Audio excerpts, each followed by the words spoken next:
li hem de dir a tota la gent que dubta entre quedar-se a casa i votar-nos a nosaltres, entre votar-nos a nosaltres i votar altres opcions, que és ara.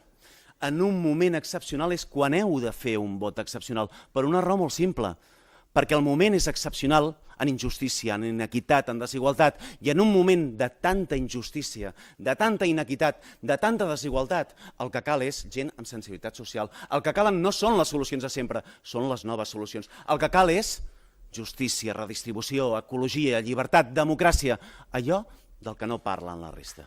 Per això cal un vot excepcional en un moment excepcional. I el principal obstacle és la tirania de la resignació.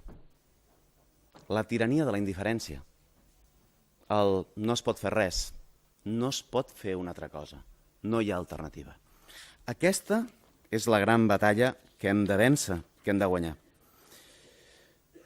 Si ens resignem, la dreta guanyarà, no tingueu cap mena de dubte. Cada cop que aquest país s'ha resignat, la dreta ha guanyat.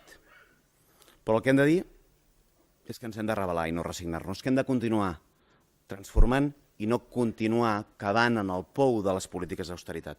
I això és el que estem decidint el dia 25. I que el 14 de novembre, de la mateixa manera que la Diada va posar el dret a decidir damunt de la taula, el 14 de novembre, aquesta vaga general del sud d'Europa digui que el que cal és dignitat per aquest país.